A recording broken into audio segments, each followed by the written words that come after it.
देखिए बच्चों, ये क्वेश्चन मुझसे स्पेशली एक बच्चे ने पूछा है। ये क्वेश्चन आपका कंपटीशन एग्जाम में पूछा गया है।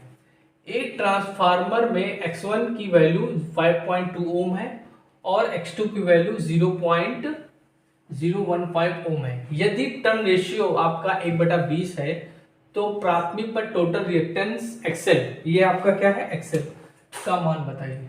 ठीक, तो पहले इसका कॉन्सेप्ट क्लियर करते हैं, क्योंकि अगर यहाँ पे क्या है, कभी कभी आपको दे देगा R1 दे देगा, कभी आपको R2 दे देगा। ठीक है, तो उस कंडीशन पे हम लोग क्या करेंगे, तो पहले मैं आपका कॉन्सेप्ट क्लियर करूंगा। ठीक है, देखिए ये आपकी क्या है, ये आपकी प्राइमरी वाइंडिंग है। ठीक, इसका रेजिस्टेंस मान लेते हैं R1 है और ये रिएक्टेंस आपका XL है, X1 है। तो ये आपका R1 हो गया, ये आपका X1 हो गया और सप्लाई वोल्टेज आपकी V1 हो गई। ठीक, ये आपका क्या हो जाएगा N1 हो जाएगा। ठीक, अब ये आपकी क्या हो गई बच्चों, सेकेंडरी वाइंडिंग। इसका रेजिस्टेंस क्या है R2 हो गया और इसका रिएक्टेंस क्या हो जाएगा, ये लोड लगा दिया। ठीक, ये आपका लोड हो गया RL, ये आपका हो जाएगा X2 और ये आपका R1। इन दोनों का रिजल्टेंट होता है, उसको बोलते हैं हम लोग Z1। ठीक, और इन दोनों के रिजल्टेंट को बोलते हैं हम लोग Z2। ठीक है, अब क्या है, पहले हम क्या करेंगे, प्राइमरी के रेजिस्टेंस को और रिएक्टेंस को सेकेंडरी में शिफ्ट करेंगे। ठीक है, तो लिखेंगे R1 को सेकेंडरी में ट्रांसफर करने पर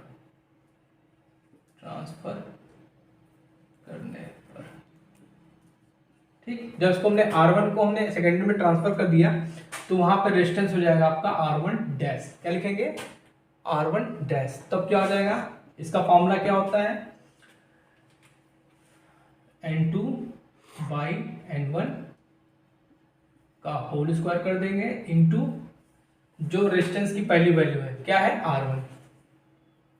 ठीक, और हम लोग ट्रांसफॉर्मेशन इश्यू जानते हैं क्या होता है, E2 upon E1 equal to N2 by N1 equal to V2 by V1 equal to I1 upon I2 equal to होता है आपका K।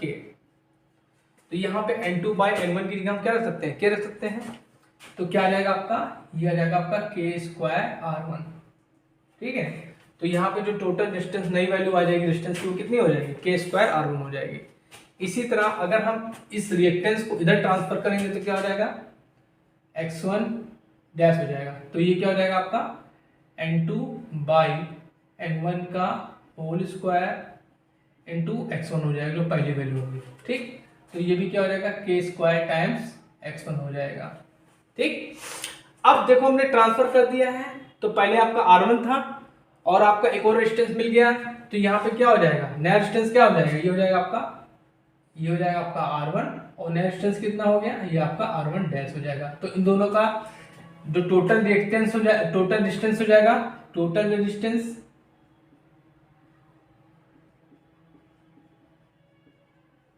टोटल डिस्टेंस क्या हो जाएगा बेटा, टोटल डिस्टेंस को हम लोग बोलते हैं कि total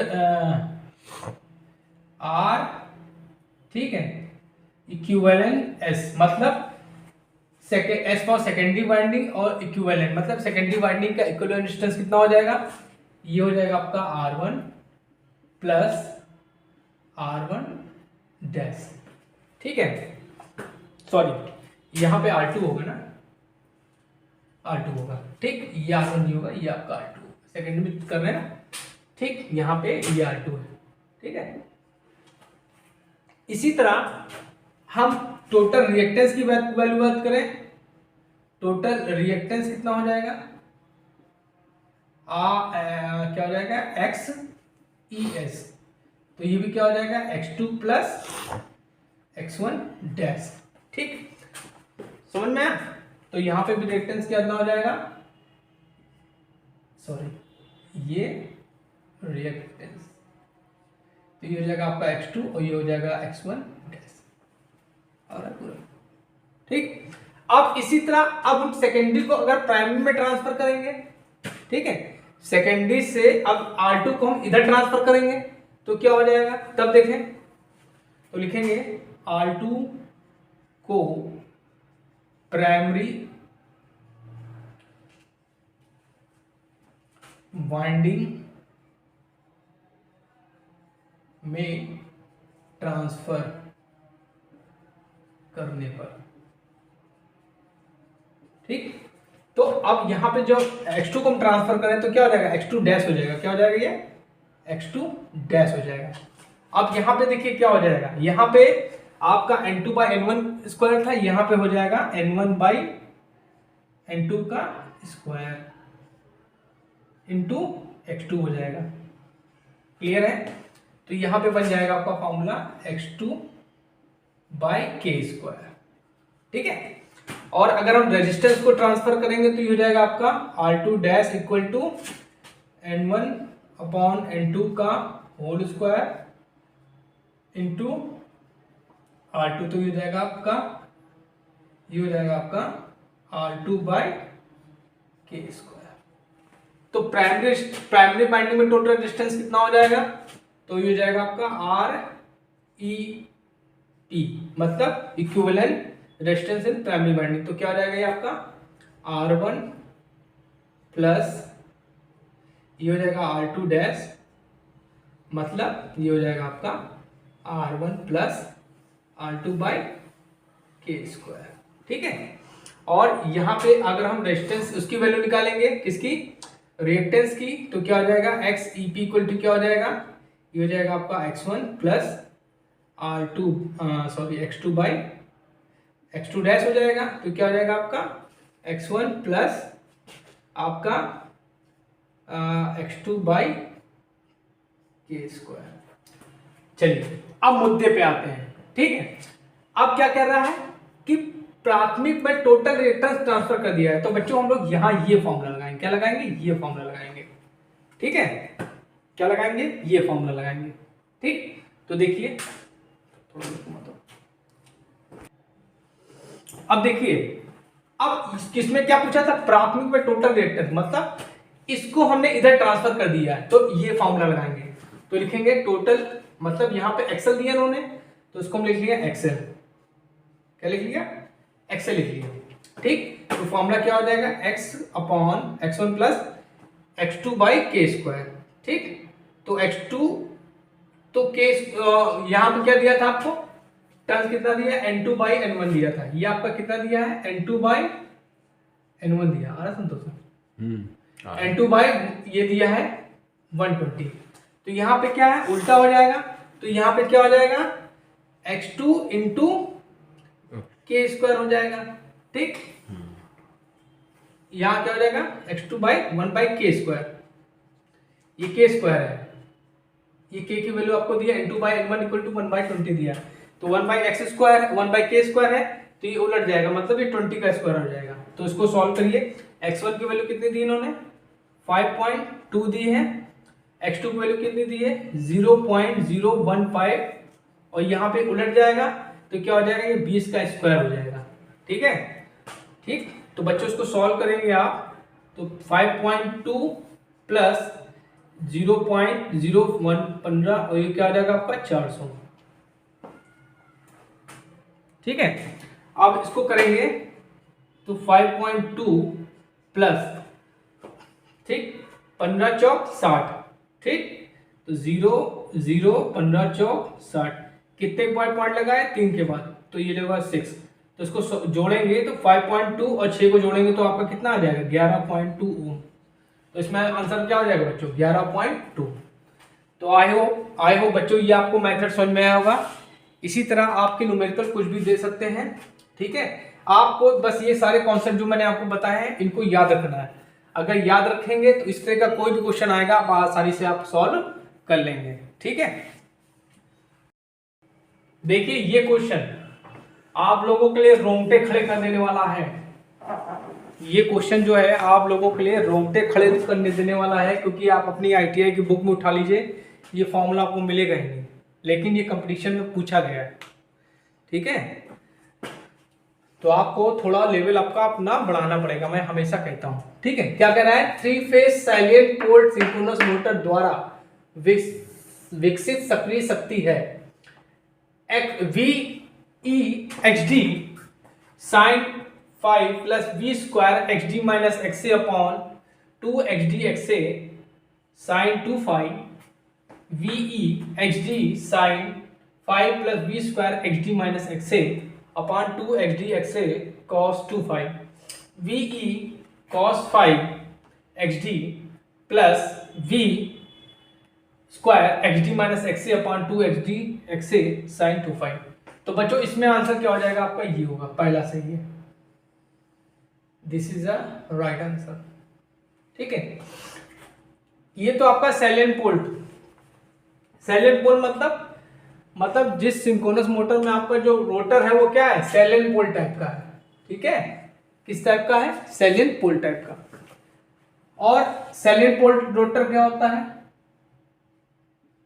salient pole rotor, salient pole rotor में पोल्स आपके कितने होते हैं, 12 से 120, 12 टू 120 पोल्स होते हैं। और उनको जो स्पीड होती है वो क्या होती है, 300 से लेकर 500 आरपीएम तक होती है। ठीक, ये क्या करते हैं, आवाज ज्यादा करते हैं, क्या करते हैं, आवाज ज्यादा करते हैं।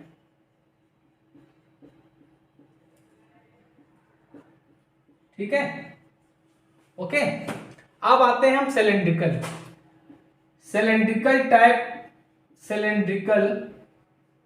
Type synchronous motor.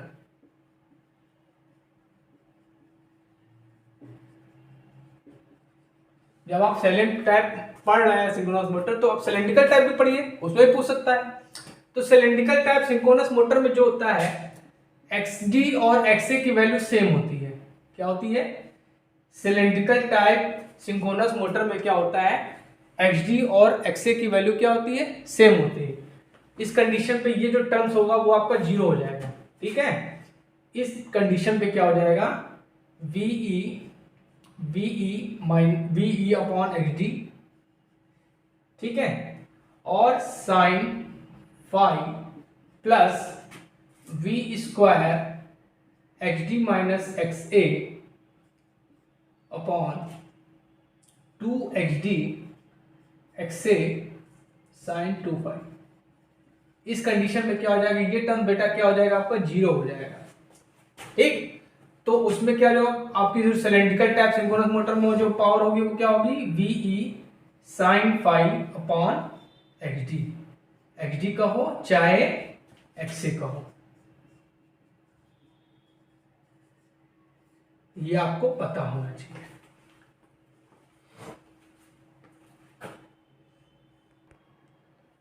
देखिए क्वेश्चन कह रहा है, उत्तेजन धारा की उपेक्षा करते हुए। उत्तेजन धारा क्या होती है बेटा, आपकी जो I0 करंट होती है उसको उत्तेजन धारा बोलते हैं, जिसकी वैल्यू क्या होती है, फुल लोड करंट की 2 से 5% होती है। कि ट्रांसफर को उपेक्षा करते हुए ट्रांसफार्मर के प्राथमिक को संदर्भित कुल प्रतिरोध होगा। देखिए जब हम सेकेंडरी टू प्राइमरी करते हैं, ट्रांसफर सेकेंडरी टू प्राइमरी करते हैं, तो रेजिस्टेंस की वैल्यू टोटल होती है REP इक्वल टू होता है आपका R1 प्लस R2 डैश होता है, और R1 R2 डैश की वैल्यू क्या होती है N1 अपॉन N2 का होल स्क्वायर, ठीक है, इंटू R2 होता है। ठीक, तो इसमें कौन सा ऑप्शन दे रहे हैं आपका, तो आपका इसमें आंसर ये सही है। जब हम सेकेंडरी से प्राइमरी में ट्रांसफर करते हैं, और जब सेकेंडरी से, या इसको लिख सकते हैं R1 equal to R2 by K square, where K equal to N2 by N1। ठीक है, ये मैंने बताया है आपको। ठीक, और जब हम प्राइमरी टू सेकेंडरी करते हैं, प्राइमरी टू सेकेंडरी करते हैं, तो क्या हो जाएगा आपका RES, मतलब सेकेंडरी वाइंडिंग का टोटल रेजिस्टेंस क्या हो जाएगा आपका R2 plus R1 dash. R2 और R1 डैश की मतलब वैल्यू क्या होती है N2 बाई M1 का होल स्क्वायर इंटू R2।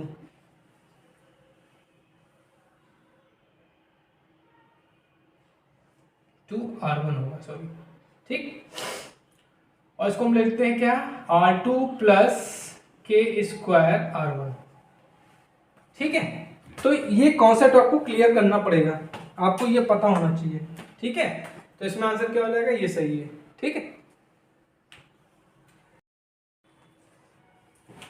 देखिए क्वेश्चन देखते हैं, प्राथमिक और द्वितीयक वाइंडिंग के संबंध में ट्रांसफार्मर का ईएमएफ इक्वेशन है।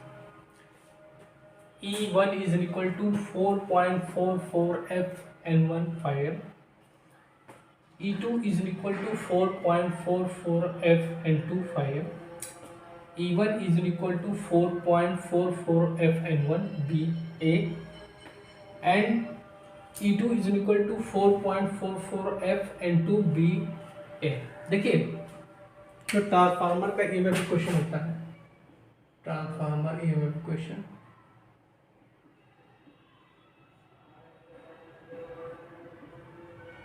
ये होता है आपका E is equal to 4.44 FN5 होता है,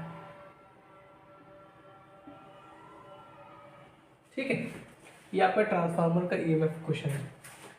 यहाँ पे अगर हम फाई इक्वल टू क्या होता है BA होता है, तो यहाँ पे अगर हम रख दें तो E इज इक्वल टू क्या हो जाएगा 4.44 FNB।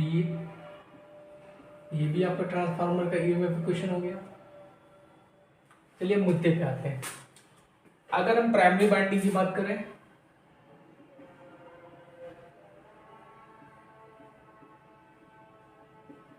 तो वहां पे ईएमएफ इक्वेशन क्या होगा, E1 is equal to 4.44 FN1 5 max. और इसको हम लोग ऐसे भी लिख सकते हैं E1 equal to 4.44 FN1 B max A, ठीक। ये आपका हो गया प्राइमरी का। अगर हम सेकेंडरी की बात करें, सेकेंडरी वाइंडिंग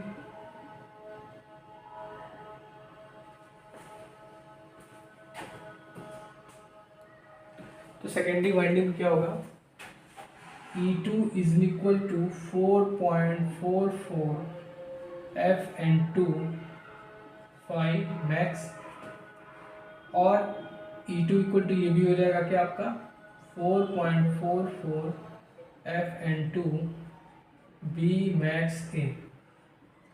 तो ये सभी आपके प्राइमरी और सेकेंडरी के ईएमएफ इक्वेशन है। तो यही आपके चारों दिए हैं, तो इसमें आंसर क्या हो जाएगा आपका सभी।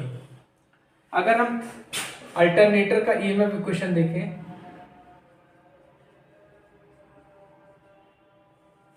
अल्टरनेटर का ईएमएफ इक्वेशन होता है E इज इक्वल टू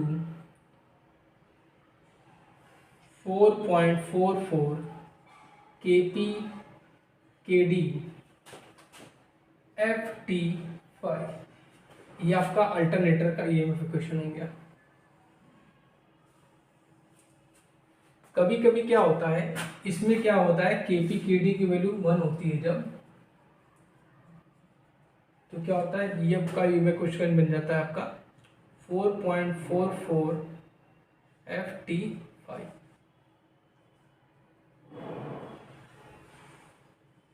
ठीक बच्चों, अब इसी वीडियो में हम सबके ईएमएफ आपको बता देते हैं, ठीक है। अब देखिए 3 phase induction motor, 3 phase induction motor, 3 phase induction motor का ईएमएफ इक्वेशन।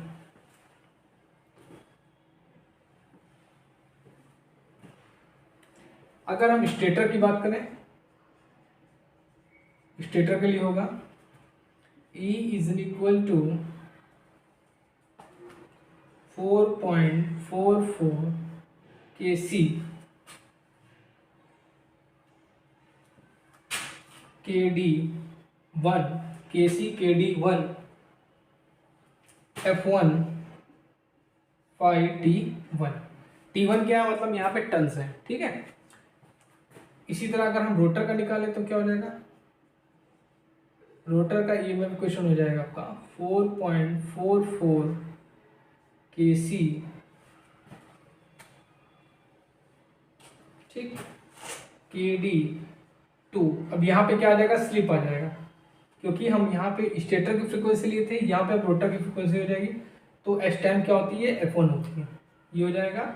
और T2, ये आपका क्या होगा, 3 फेज इंडक्शन मोटर का ईएमएफ इक्वेशन हो गया, ठीक, ठीक है। अब देखते हैं हम लोग डीसी मशीन का ईएमएफ इक्वेशन।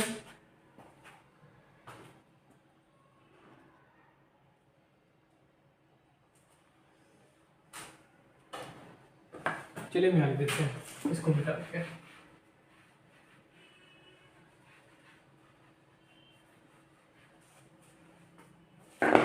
डीसी मशीन का देखते हैं। ये सब फॉर्मूला बच्चों आपको याद होने चाहिए। डीसी मशीन का फॉर्मूला होता है E is equal to 5ZPN/60A।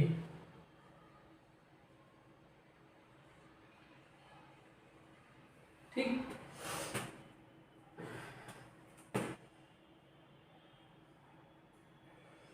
तो बच्चों जितने ईएमएफ थे मैंने आपको बता दिए हैं। इन ईएमएफ को आप देख लीजिएगा, कहीं नोट कर लीजिएगा, क्योंकि इनमें से क्वेश्चंस आपके पूछे जाते हैं।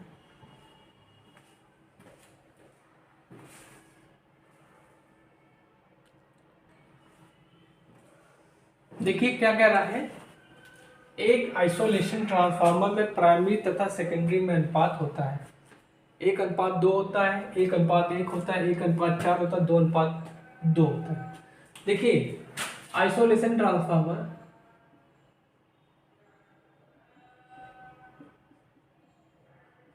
इसमें जो होता है N2/N1 का जो अनुपात होता है वो क्या होता है, 1 होता है। मतलब क्या कह सकते हैं कि N2 बराबर N1 होता है, ठीक है। इसमें क्या अनुपात होता है, 1:1 होता है। क्या होता है, 1:1, तो इसमें आंसर क्या हो जाएगा, 1:1 होता है, ठीक। अब देखिए जो आपका स्टेप डाउन ट्रांसफॉर्म होता है, स्टेप डाउन ट्रांसफॉर्मर में क्या होता है, इसमें क्या होता है, N2 से बड़ा होता है आपका N1। स्टेप डाउन जो ट्रांसफार्मर होता है उसमें क्या होता है, N1 की वैल्यू बड़ी होती है N2 से। और जो आपका स्टेप अप ट्रांसफार्मर होता है उसमें क्या होता है, N2 बड़ा होता है N1 से, ठीक है। और ट्रांसफॉर्मेशन रेशियो क्या होता है बेटा,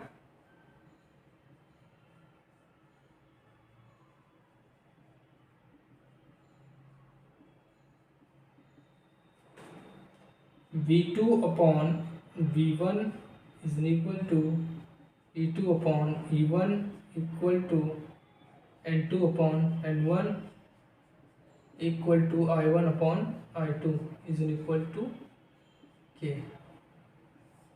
कुछ बुकों में आपको A मिलेगा, कुछ बुकों में आपको K मिलेगा, कुछ भी हो सकता है, ठीक है।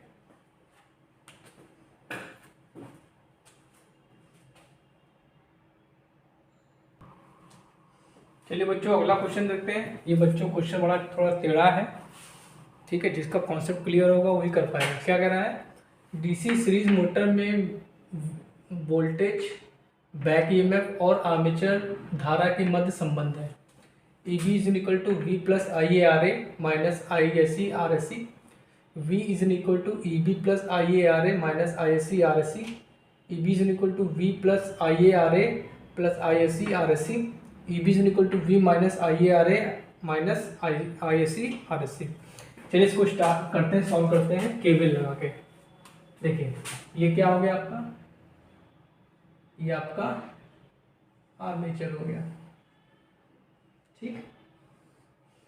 प्लस माइनस ये आपका क्या होगा, बैक ईएमएफ हो गया, ठीक। और ये आपका आर्मेचर का रेजिस्टेंस हो गया, जो लगभग क्या होता है 1 ओम होता है। ये आपके यहाँ पे हमने क्या कर दी, एक वाइंडिंग लगा दी सीरीज फील्ड वाइंडिंग, जिसमें टर्न्स कम होते हैं, ठीक। और ये आपका पॉजिटिव नेगेटिव ये आपका वोल्टेज हो गया, ठीक। ये आपका RSE हो गया, मतलब सीरीज बाइंडिंग का रेजिस्टेंस, ठीक है। अब यहाँ से आपकी करंट फ्लो होगी, लोड करंट, यही करंट आपकी ISC होगी, और यही करंट आपकी क्या हो जाएगी, आर्मेचर करंट हो जाएगी, ठीक। अब इसमें हम क्या लगा देते हैं बच्चों, KVL लगा देते हैं, तो हमने डायरेक्शन मान लिया करंट का ये है, ठीक। तो अब आपके करंट क्या ऐसे चल रही है, तो ये क्या माइनस एंटर कर रही है, तो क्या हो जाएगा, वोल्टेज को हम लोग ले लेंगे माइनस का, प्लस यहाँ पे आएंगे क्या हो जाएगा, वोल्टेज ड्रॉप होगा, ISC RSE होगा, प्लस अब यहाँ पे आते यहाँ पे वोल्टेज ड्रॉप होगा, प्लस ISC IA RA, और यहाँ पे हम इंटर किससे कर रहे हैं, प्लस एंटर कर रहे हैं, तो EMF आपका क्या हो जाएगा, प्लस का, इज इक्वल टू 0, ठीक है। सो हम लोग क्या करेंगे, यहाँ हो जाएगा V is equal to EB plus IA RA plus ISE RSC, यही आपका। तो इसमें कौन सा ऑप्शन सही है आपका, अच्छा V इक्वल टू, अच्छा तो ये तो मैच नहीं हो रहा, तो हम क्या करते हैं, इनको इधर ले आते हैं, तो क्या हो जाएगा, EB इज इक्वल टू, ये हो जाएगा V minus IA RA minus ISC RSC। तो इस हिसाब से बच्चों ये आपका ऑप्शन बिल्कुल सही है, ठीक है।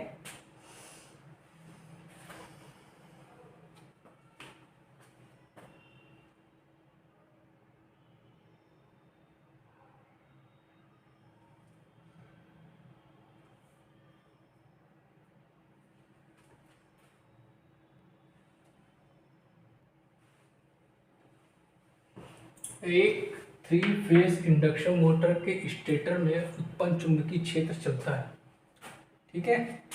क्या होता है, घूर्णी चाल से चलता है, स्लिप स्पीड से चलता है, सिंक्रोनस स्पीड से चलता है, असिंक्रोनस स्पीड से चलता है। बच्चों क्या होता है कि जो आपकी इंडक्शन मोटर होती है, ठीक है, उसके स्टेटर पर जब हम लोग 3 फेज सप्लाई देते हैं, ठीक है, तो एक रोटेटिंग मैग्नेटिक फील्ड जनरेट होता है, ठीक है, जो कि कौन सी स्पीड से चलता है, सिंक्रोनस स्पीड से। किससे चलता है, सिंक्रोनस स्पीड से। सिंक्रोनस स्पीड इक्वल टू होता है NS इक्वल टू 120 F/P, ये आपका फ्रीक्वेंसी है,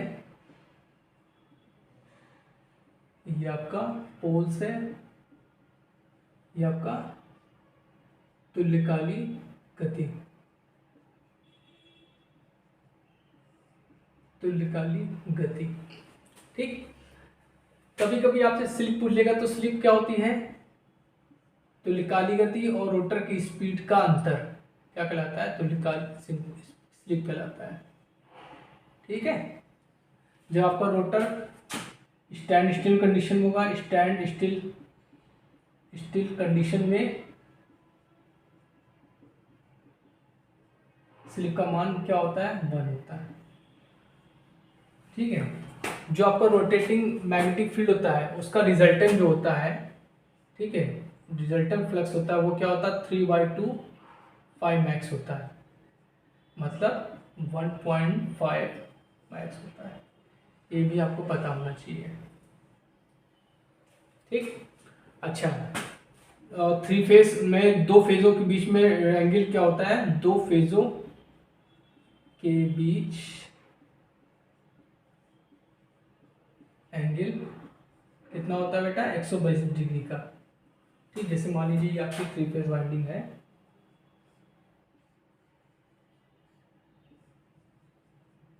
इनके बीच में जो एंगल होगा कितना होगा, 120। और अगर आपके 2 फेज हैं, 2 फेज वाइंडिंग है, ये 3 फेज के लिए, अगर दो फेज के लिए बोला जाए तो क्या होगा, तो दो वाइंडिंग्स के बीच